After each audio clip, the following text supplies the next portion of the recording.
I know this is filming. I'm just going to start filming because you're starting to tell me some very interesting information.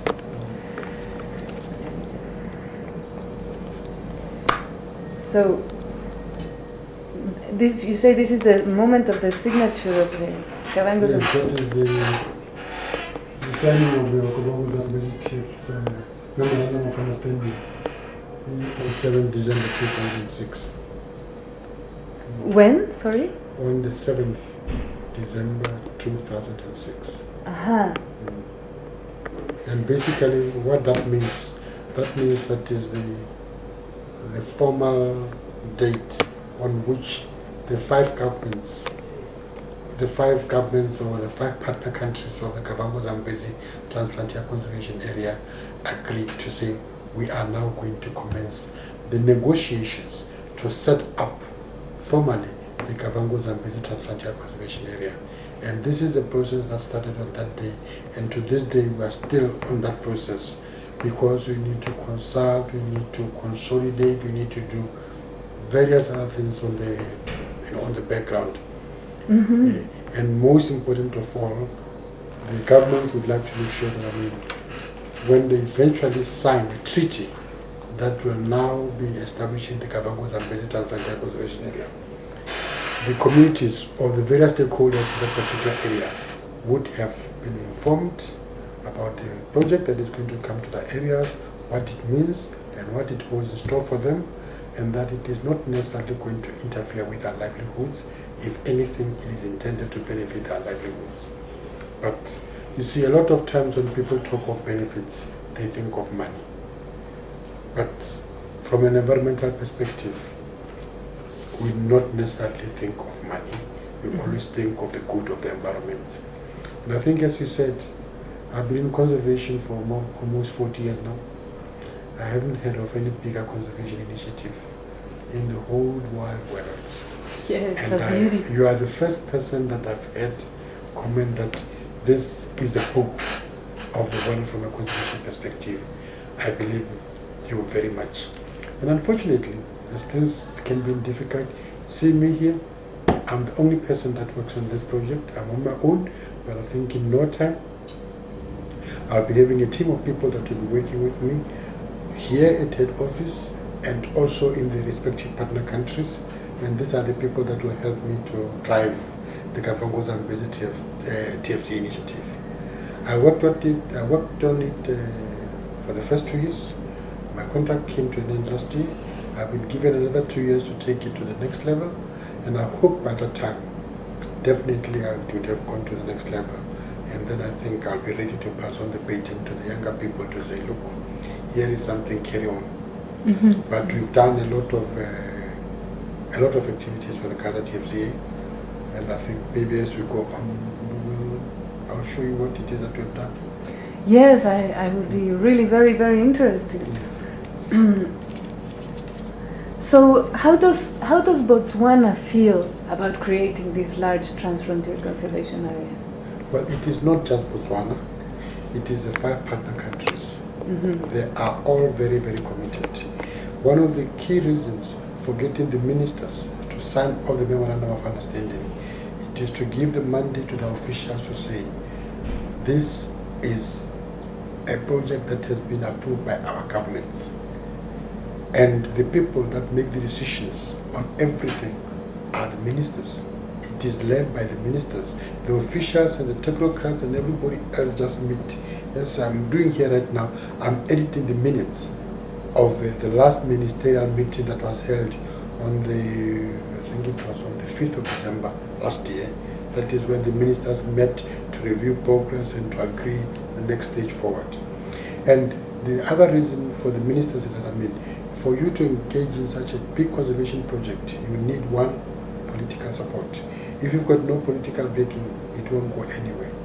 So that is a demonstration of the political support, because even they themselves, the ministers, before they can sign off the MOU, they had to go back to their own cabinets in their respective countries to seek the mandate of their governments to say, can we sign off and participate in this process? It is a huge project, but I think we have a saying in Kaza that We are not going to take big steps to develop it, but we're going to take baby steps. Excuse me. Mama, can you interview? I'll call you back. Can you interview with our late?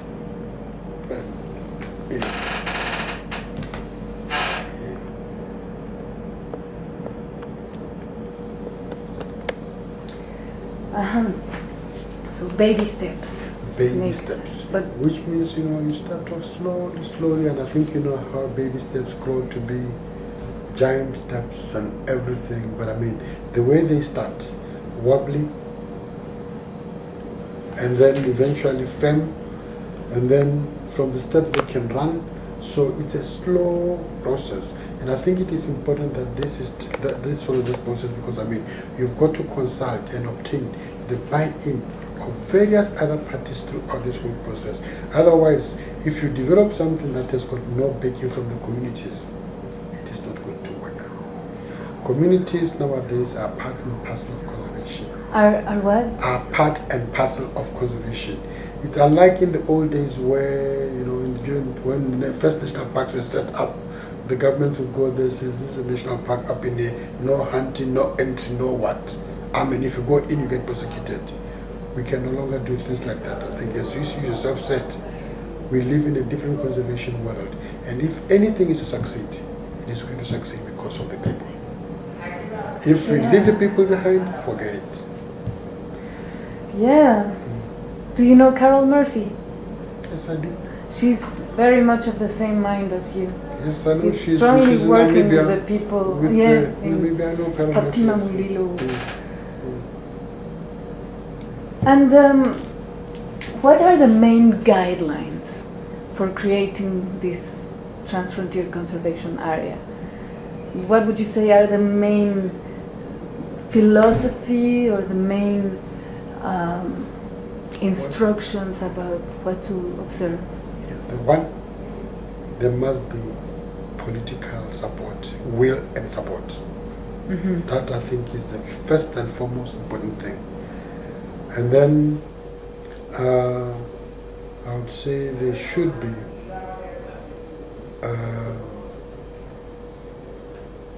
the buy-in from the local communities, so that there is a social acceptance of the project that you are about to undertake.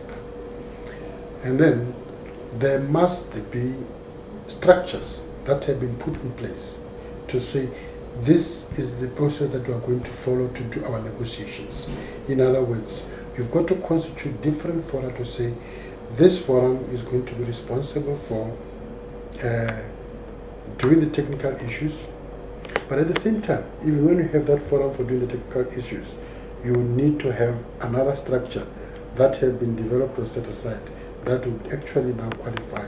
How do you involve the other stakeholders? Because there are other stakeholders. So you've got to develop, you've got to create opportunities for all the people that have to play what are called role players, and the role players are the people that actually have to, facilitate the process. When you talk of a huge conservation area that transcends the political boundaries, you've got to know that, and you've got to talk about maybe people also moving across international boundaries. Then you're talking about you are interfering or interfacing into the activities or boundaries of other institutions, such as immigration. So you need to bring them on board. You need to you expect them to be able to guide you to develop something else.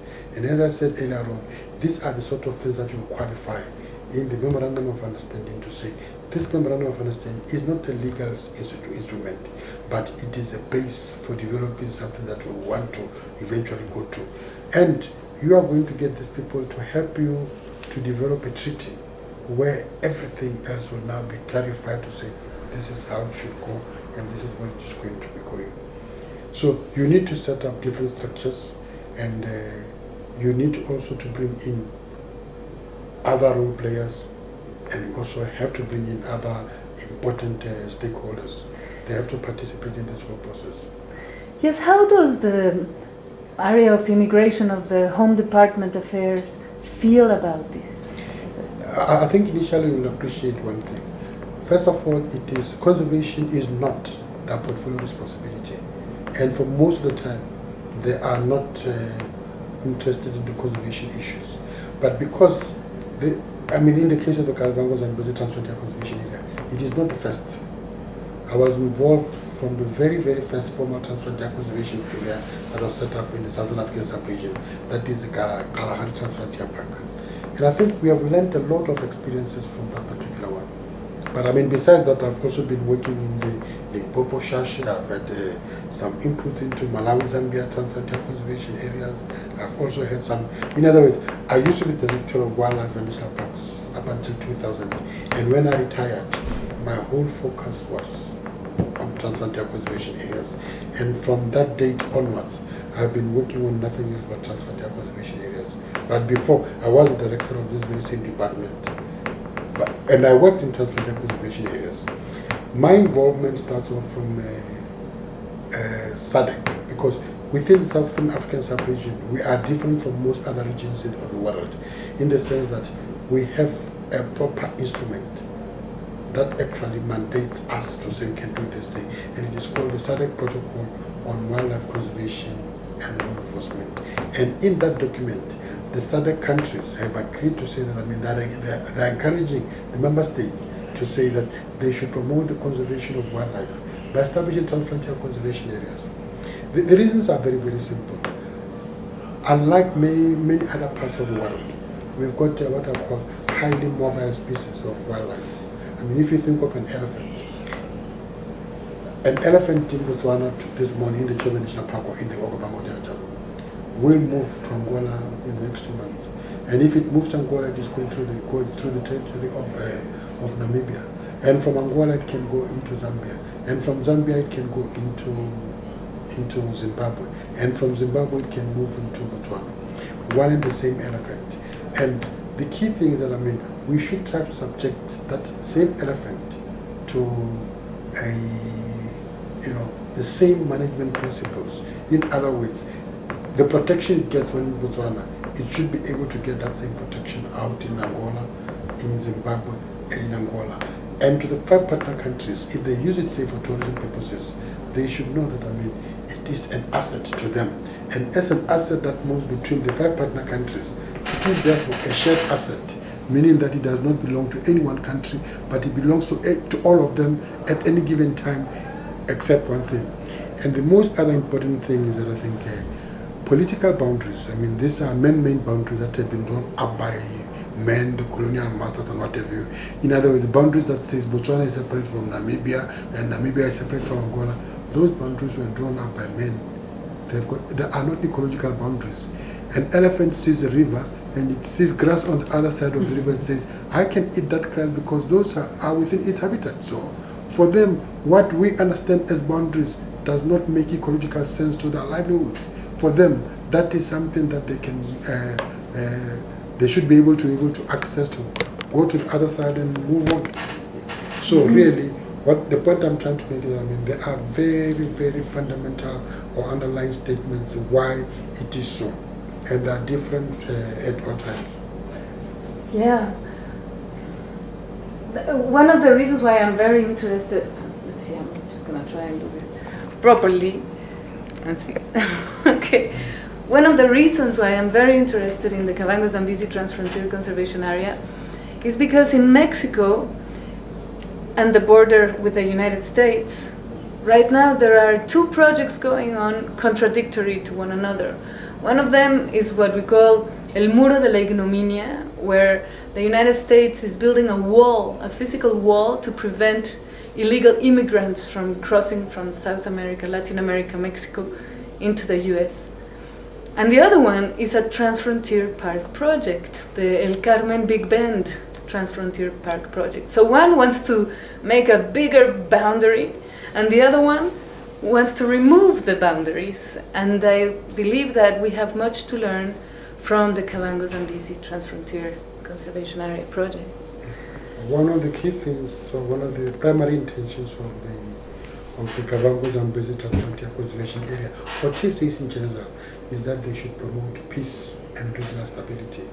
If countries can sit across the table and talk conservation, I believe they can be able to talk about other issues that affect their livelihoods. We are equally concerned about the same. We have equally. It is not to say that there are no challenges in the Okavango. There are challenges, big and serious ones that have got serious economic implications on the governments of the region. But the governments of the region have decided to say that we should face those challenges, not as individuals, but as a united force. As a region. Excuse me. Hello, I'm doing an interview. Can I call you back? Yes, Khasi. Yeah, I'm in an interview right now. Honoring Him.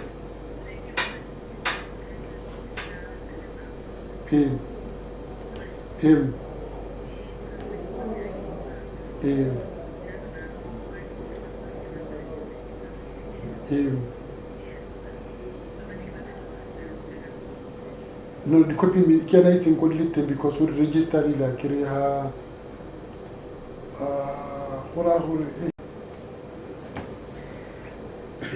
So in the Department of Immigration of Home Affairs, how are they dealing with this? How have they accepted the other transfrontier parks? Oh, okay.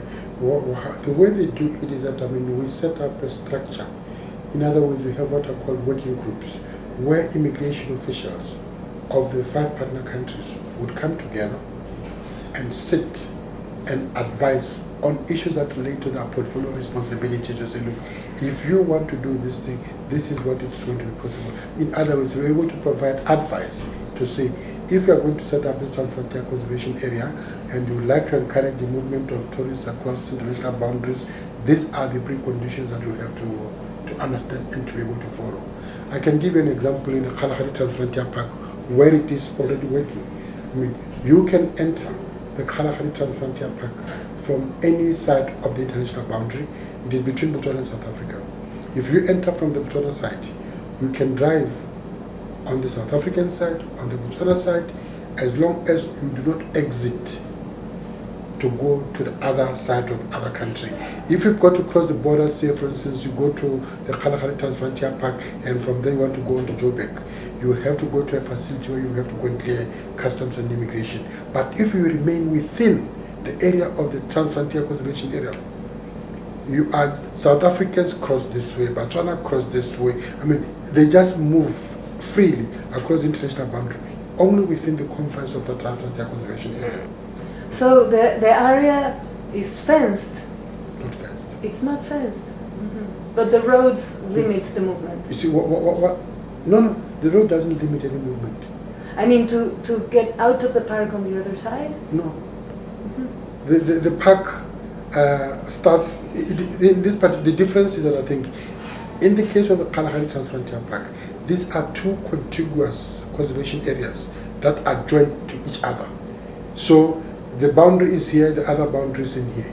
And when you get in there, the international boundary is in the middle. But you can take and go anywhere you want to go on South African side, do game viewing, camp, stay where you want to stay, just like as a tourist, without having to worry about immigration or anybody else. But if you want to exit, say from Botswana now to go deeper into South Africa elsewhere, outside this area, that is when they'll say, now you need to stamp up your passport. The one thing that I think... So you can do it? Yes. But they will stamp your passport? Yes. No. Maybe a sketch will help in this case. If you have... this is the international boundary. This is the international boundary. This is SA, and this is Botswana. Mm-hmm. Okay? And I'm saying, you enter here. Mm-hmm. And once you enter here as a tourist, you can drive anywhere you want within this area. Mm-hmm. Without any requirement for a passport and things like that. But should you want to say from here, you want to proceed now to go to Johannesburg, when you came from Botswana, now this is where you have to clear customs and immigration, because you are now exiting the area. In other words, the boundary, the immigration things are just within this particular area. Okay. Yes. So you have the facility Yes, to we have have a facility. customs Yes. and immigration, home affairs, Yes. and everything. Oh, that's Yes. No, it is just a customs and immigration facility that is going to be out in here. That is out in here at this point in time. oh, Yes, that's yeah. very convenient. Yes, yes. That's very convenient. Yes. Okay, so how are the boundaries for the Casa area being selected? Because I understand that originally it was going to be like this, then it was enlarged to be like this, and then a little bit enlarged. And finally, how are you deciding which are the boundaries going to be? I believe originally, for example, Sodilo Hills was not part of it, but now it is part of it, which is very good, I believe. So how are you deciding the boundaries? First of all, I think the map that you back there, that map is the one that shows the proposed areas for the transfrontier conservation areas. Mm-hmm. But what you'll notice in that, what is that, I mean, each country has got its own, it is the decision of its own country to decide what areas do you want to include and what areas you want to exclude.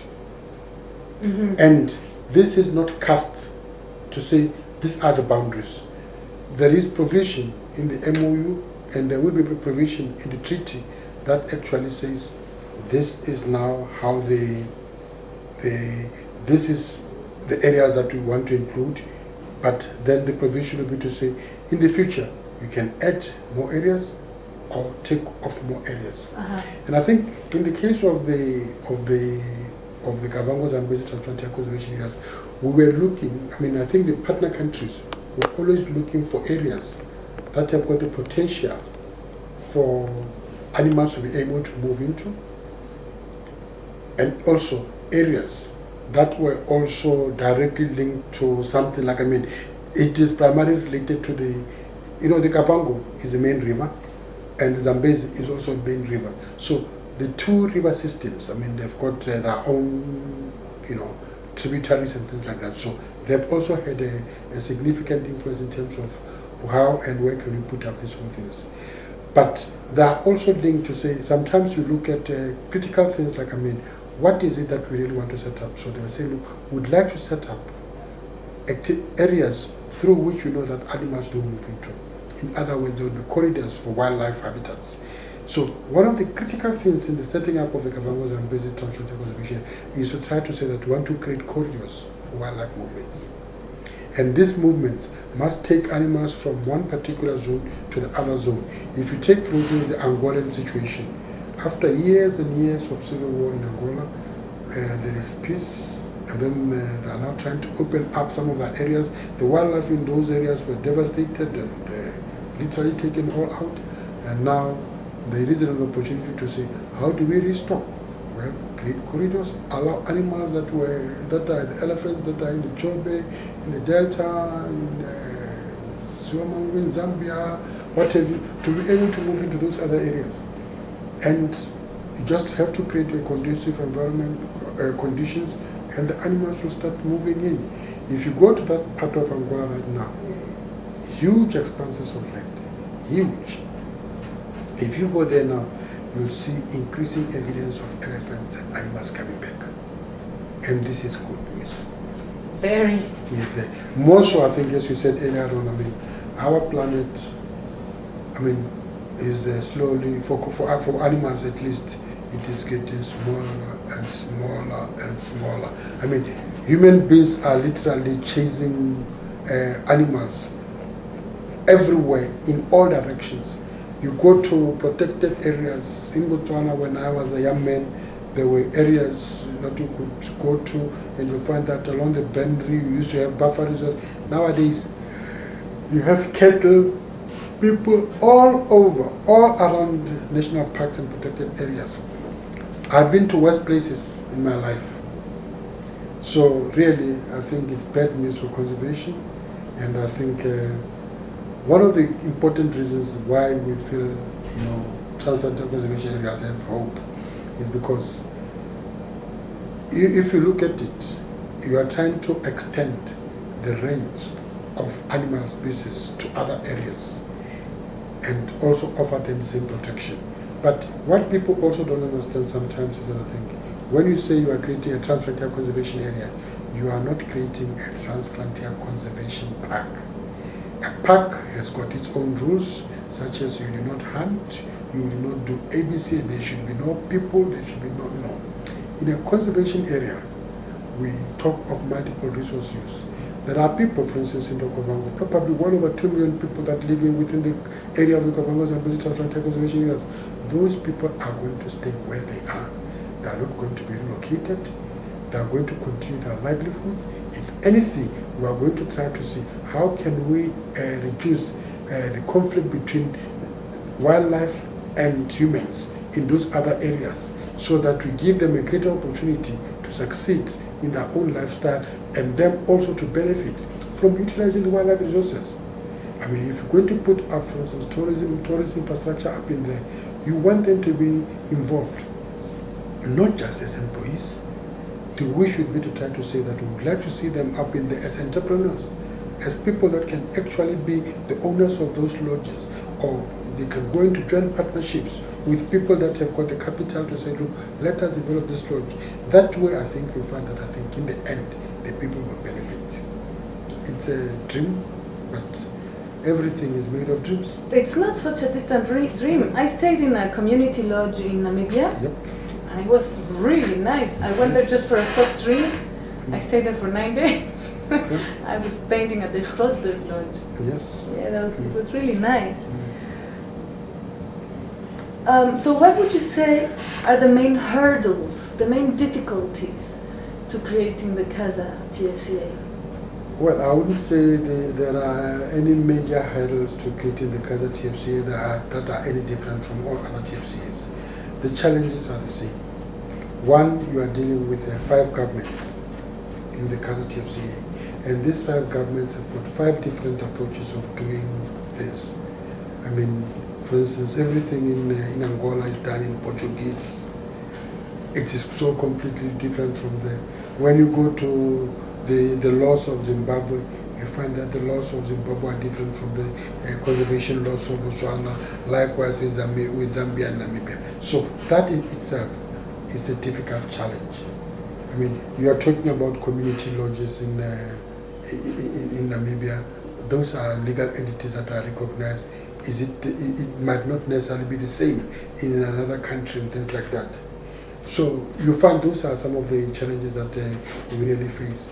And then the other big challenge that I think when we face it, I think you are talking about an area that has got that already has different types of land use activities, and people have been doing what they've been doing for years, and in a way you are trying to come in and probably propose something that is slightly different.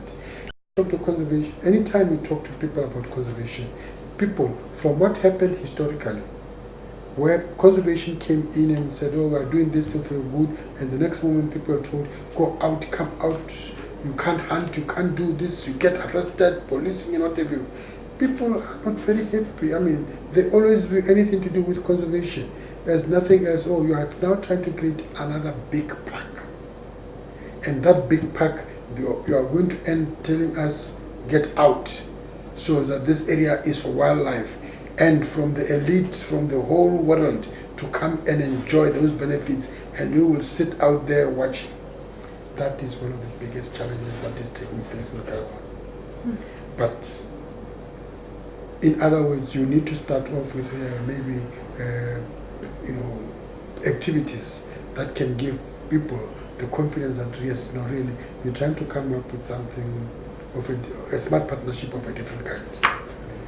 And what would you say are the main criticisms to the project? The main criticisms of the project is that, well, to be honest with you, there haven't been that many, because I think everybody sees and realizes that it has got hope. But the main criticism has been that the planning is leaving the people behind. So that you are going to plan to have a TFCA, and at the same time not campaign and bring and allow the communities to participate and to influence that particular planning. That, I think, is a major hindrance. And I agree with that criticism, because I mean, really, you've got to do something. But it is perhaps difficult in the sense that, I mean, one of the key things that I'm right now doing on is that I'm trying to obtain, let me say, equipment, so that eventually we could employ staff that can go and work for the Secretariat, but based in all those 5 partner countries. And part of their responsibilities will be to promote awareness of the Casa TFCA, so that I wish one day I could sit back and be able to say, you can go to every child, you can go to any community, any village within the Casa TFCA, and you ask anybody, what is Casa? They say, oh, yes, I can tell you. That will be the day that I think the message is sunk in. When people can really sit back and say, yes, Casa is an initiative that is intended to do A, B, C, and D. But most important of all, if it can provide tangible benefits to the people that it's supposed to benefit. And so right now, how is this challenge of informing the people, recruiting them in planning, how is it being addressed? Out in there we have an organogram of what you call the administration of the Kavagos and Visitors Frontier Conservation Area. Mm-hmm. And in there we've got a structure that actually outlines each and everything. I think at some point, maybe later during the course of the day, if you had an email, I'll give you that document together with a whole document that actually discusses. Oh yeah, that would be awesome. Because it Do you have it in print? Yes, I have it in print. Oh, I would really like that. Yes, if I could have a couple, I would give one to the people that are creating the Transfrontier Park in Mexico. Yes. What I'll do is that I think I'll give you a document. It is called, it basically outlines how we are going to get there. Mm-hmm. Including job descriptions. Look, it's basically the kingpin of how we say we're going to go there. But we say, as usual, it is work in progress, meaning it is never concluded, meaning we keep on improving it and moving on with it and stuff like that. Mm-hmm. So when do you think it will be completed? Casa is not a project. It is a program and a long-term project. Mm-hmm. Meaning that the ideal or the intention is to say that the ministers, the partner countries, must sign off the treaty that formally established the Casa TFCA in 2010, and that is just next year. But that could be possible, that could not be, that might fail, that might not be. But even if we get the treaty signed, that would not necessarily mean Casa would have been established or completed. It's a long-term plan. One of the key things that I'm now working on is to work on funding, because there are different activities that are going to take place and things like that. I am busy working now with other development partners, with other colleagues, to raise funds to support the Casa TFCA initiative. And so far, I think the mood has been great. The international community convened a donor conference. They are very much interested in supporting the Casa TFCA initiative. But we also want to be cautious. We don't want to get money and run a process without really knowing what we want to do. We are also developing, a portfolio of projects or activities that we want to support, so that whoever comes to support us knows precisely what you want to support. Because a lot of times when you talk with donor agencies and you tell them we've got this project, then they come and tell you, yes, we can come in and do something to meet their own objectives. No, in this particular case, we want them to understand what it is that we want to do, so that they buy into what we want to do, rather than us buy into what they want to do. Yes. Yes, so that is one of the key things that we are doing. And we are doing all these things. I mean, we've set up so many other things. I mean, I can't, the list is endless. We've gone on to develop protocols, we've developed terms of reference for different fora. We've also set up structures to say this is how we want to relate and deal with what do you call them, with the donors. So, yeah. You should come with us on a safari. Oh, I would love to. When? Yes. No, unfortunately, we are not going anywhere nowadays. And I wish my colleague was here, because I'm sure if she wasn't here, she would also talk. And I've just come on from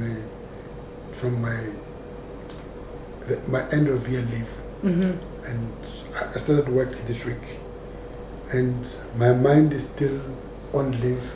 And even when I talk to you, I realize that no, I wish I could have mentioned this thing. I mean, there are so many tidbits of this that are taking place. Yes. Before I forget, which has happened to me before, can I have your card? Can I have a copy of the Memorandum of Understanding? Can I have all the written documentation that you could possibly provide me? That would be really very useful. I'm going to give you a copy of the Memorandum of Understanding. Thank Signed. you. With the signatures. Let's show the signatures. Look. Awesome. And I would like, if you would be amenable to the idea, I would like to create an artwork that includes some of these pages. I'm not an artist. You are free to do. Thank you so much. And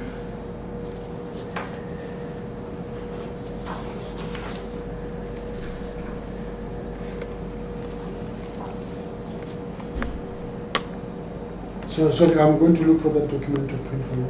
no, that's fine.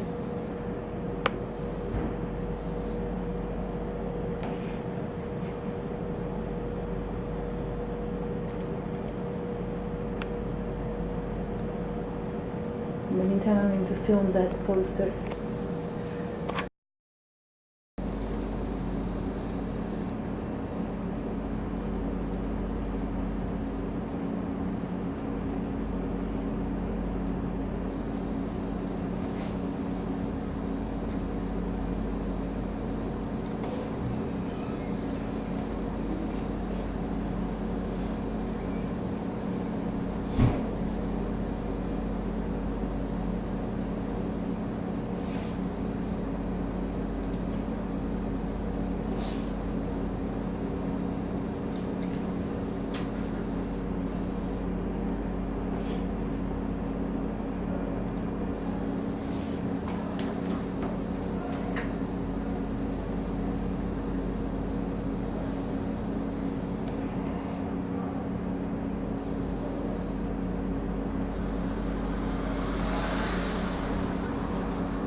Don't have an identity yet, so we're trying to finalize our logo.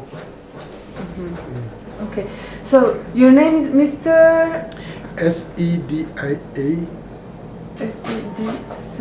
Sedia? Yeah. Modise. Modise. Yes. Modise. Yes. Okay. You're the regional coordinator? Yes, for the government and the TFC. For the Casa TFCA. And this is at the Department of No. Of Wildlife and National Parks, Parks, right? yes.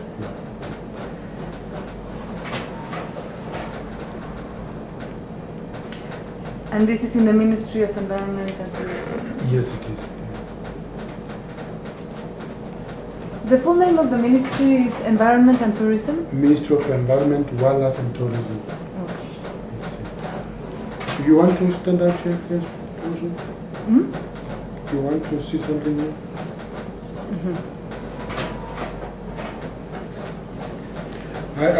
When you just as you walked in, I was working on something. I had made a presentation. Somebody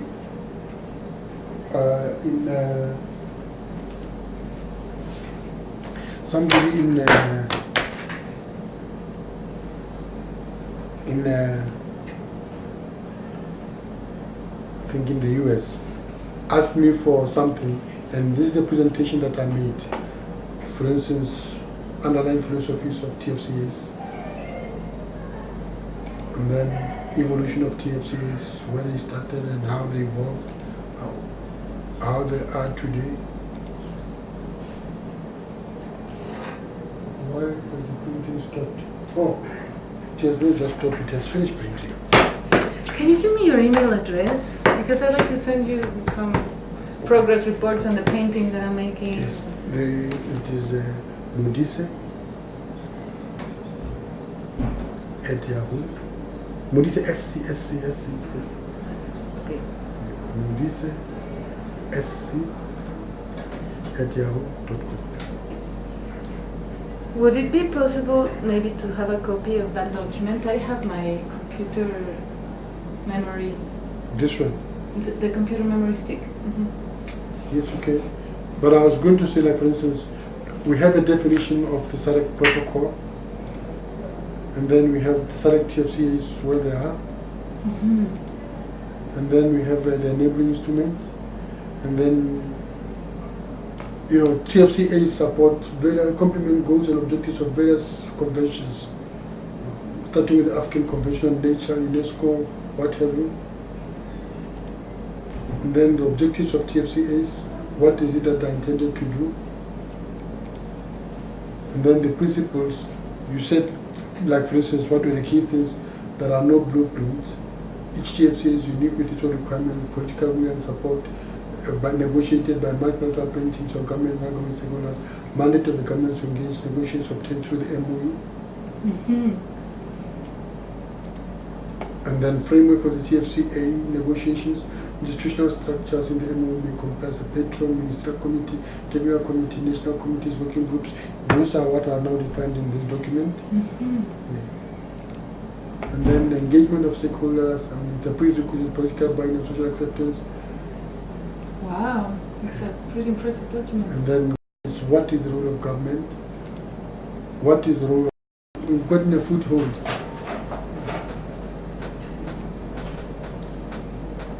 I think I'm going to have no choice but to give you this PowerPoint presentation since they are.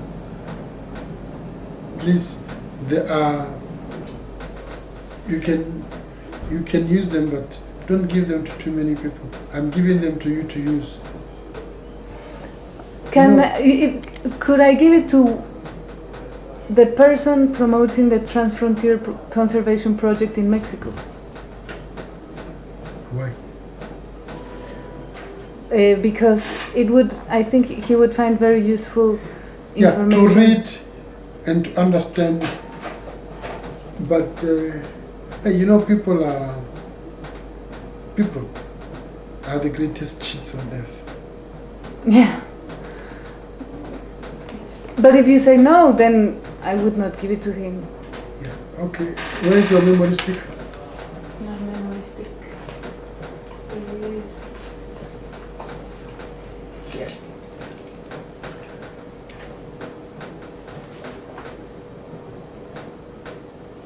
How do you open it? Yeah, like that.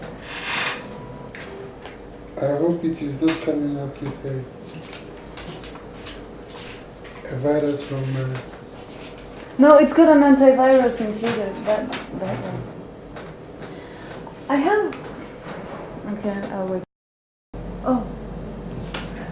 No, yes. There's somebody that wants something from me. You know, I've just come back from leave this weekend. So many things to work on. Okay, I will be very quick. Just, what would you say is the role of research in establishing the CASA Transfrontier Park? Well, research, I mean, has to provide you with the background information that you need to say, look, it has to provide justification and establish whether really it needs to be established. And I think in CASA what we did is that, I mean, we had to travel the length of breadth of the partner countries to determine if there is that willingness from the partner countries, and we did that through what is called a pre-feasibility study, which was basically research finding out from them. It's very, very important because, I mean, that is the one that is going to help you to come up with the boundaries for the TFCA. Where do the people actually feel? And then it also allows you to talk to different people, not necessarily the government officials. It gives you a wide scope, and you need to go out in there, talk to the communities, find out information from them. It's very crucial. It is the first step that you really need to do, and it is the first step to understand. That is also important to say, because, I mean, eventually when people come to say this has been a success, they've got to measure it against what the people also want. Yes. Yeah. Okay, before I forget, where can I find a map? Maybe not as big, but maybe... I'll give you one. Yeah? Okay, thank you. And then I wonder if you, since you were the director of the... No, that is in 2000. Many years ago. Many years ago.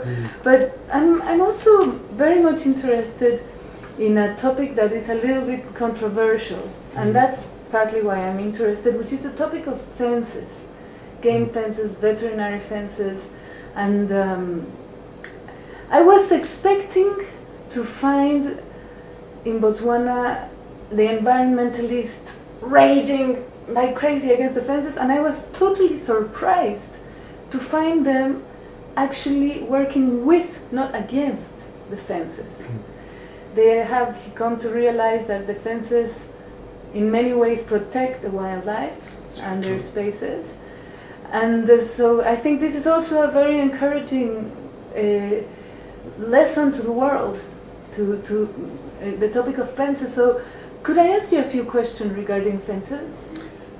Yes, I can answer them, but I'll not be answering on behalf of anybody, the government or NGO. I'll give you my own personal opinions. Okay. Okay. Yeah. Okay. Are the fences helping to control the foot and mouth disease? Are they really working? That I do not know. But I suspect they will. The one thing that I know the fences are doing very well is that they are protecting the wildlife and the wildlife habitats. And is rinderpest and foot and mouth disease the same thing? No. They're two separate things. They're two separate type of diseases. Okay. Under what kind of pressures is Botswana's government? Because it's a difficult position to be when you put a fence, you have a lot of influence. But for example, is the European Union putting a lot of pressure to establish fences? Again, I think that would be an question that you can put to the people that deal with those things. I mean, I don't know. I cannot answer on behalf of the government. Okay. Okay, so then maybe you can tell me whom I should go and speak to. I think try the Ministry of Agriculture, Department of Animal Health and Production. Ministry of Agriculture, Department of Animal Health and Production. Animal Health and Production. Animal Health and Production? Yes. What I can tell you is that I think the whole world talks about fences in Botswana as if fences have been invented and created in Botswana only. But if you go all over the world, if you go to across in South Africa, the first thing you see are fences for livestock, fences everywhere. Fences. I'm not talking about a fence. And people, and somehow people feel that for Botswana, I don't know whether because Botswana is an African country and that it should be seen to have nothing else but wild animals, and that there are no people that live in Botswana, and that people should just go independent, live, you know. The world is, sorry to say, very foolish sometimes. I mean, are there no fences in America? Are there no fences in Europe? Are there no fences in Mexico? There are fences everywhere. And when the world talks about fences, they talk about fences in Botswana. Why? Yeah. No, the one thing because they are naive. And because they feel that, I mean, first of all, the fences that have been put in Botswana have been put up for good reasons. And people say that, I mean, there is a livestock industry. that the people depend on. No matter how small a population of Botswana it is, but I mean, there are people and their livelihoods are dependent on the livestock. And you've got, if you really want to, this is the thing that I think I said earlier on, that I mean, if you want to, if people cannot support conservation, go ahead and tell them that fences are not necessary. And if you go to the Okavango Delta, for instance, the Okavango Delta is there today because of fences. The buffalo fence. The buffalo fence in particular. Had that fence never been put up, the livestock people would have moved in there gradually and did just did what they wanted to do. But the buffalo fence has helped to stop people from venturing to the Okavango Delta. So that is one major impact that the fence has had. And the fences in Botswana are not like the fences anywhere in the world. There are a few fences here and there to control movements of livestock, and they come into contact with wildlife. And I think that is a good thing for people to do. You see, the whole thing about conservation should not prevent developments from taking place.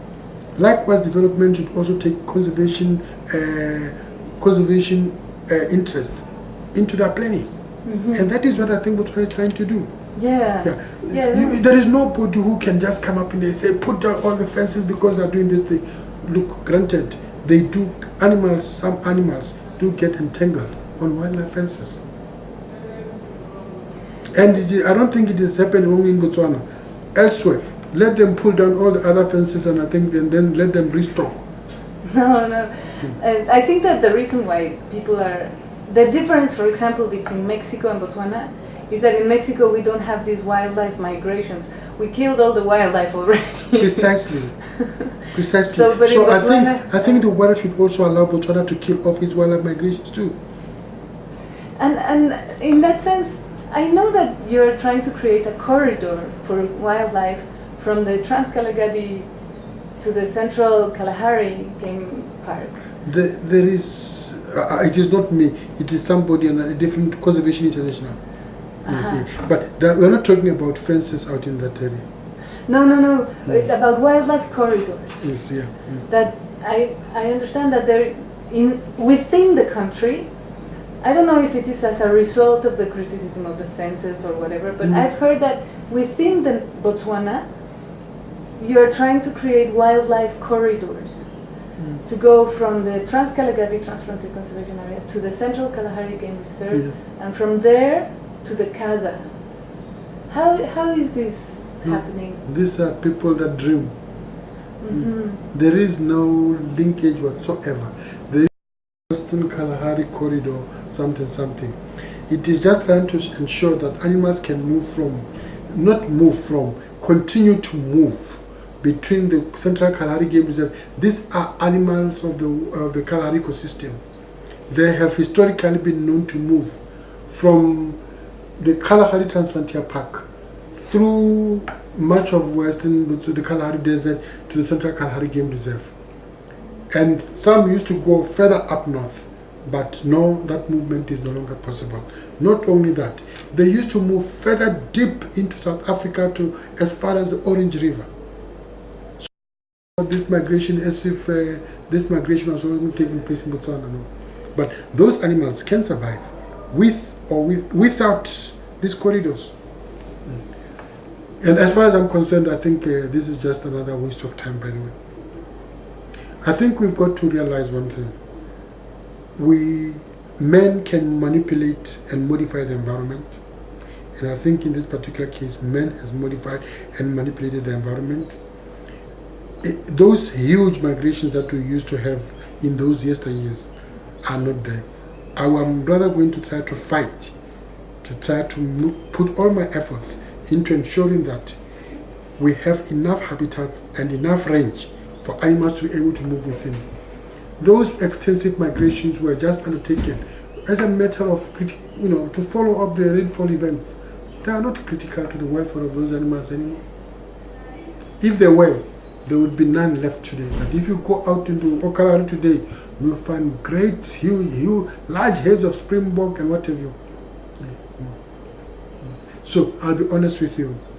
Fences, the only thing that I think people need to consider about fences that are made, they must be, when they're designed and put into place, the inputs of environmentalists and the developers must be taken into account. Both of them. Excuse me. Sure.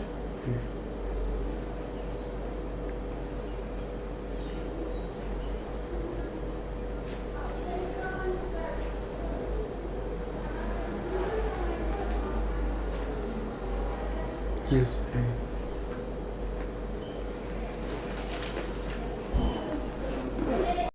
Then again, there is a fence. There is a fence that runs somewhere around in here. That is about the only fence that is there. There are no, you can drive, you can walk anytime from here all the way through to that place. You won't see a single strand of any fence. That's amazing. And what's going to happen to that fence that there is there? That fence, well, it's there for a purpose. It's going to stay. It's going to stay, but it's going to probably be realigned such that it allows for animals to move more freer than anything else. Okay. I mean, it is not just fences. I mean, those fences are intended to control diseases of economic importance that go to the livestock. If you get rid of those fences, then you can imagine a whole economy of Botswana with its livestock dependence. With everything now, you have foot and mouth disease and everything else all the way down in here. Is that going to be good for the country? No. It will probably be good for Argentina because then they can sell all their meat to the EU, but definitely not to the people of Botswana. Okay. And the other thing is that, I mean, if you can't use the livestock in Botswana, what's going to happen? They're just going to increase in number. People don't understand. There are no problems with fences in Botswana. Okay. The problems are man-made. Actually, let me say Western-made, because the weather always wants to dictate. And it is made by people that just want to come and see. When they walk, they shouldn't see any fence. Get them to pull down the fences in their own countries. They can always introduce back the animals. Why is it so important that they themselves want to develop and they don't want other people to develop? I think they've got something wrong coming. Yeah, absolutely. Yes, there's something wrong with their thinking. Okay. Okay, thank you so much, Beatrice. This is so... Thank you very much, Beatrice. Thank you. Travel well and enjoy.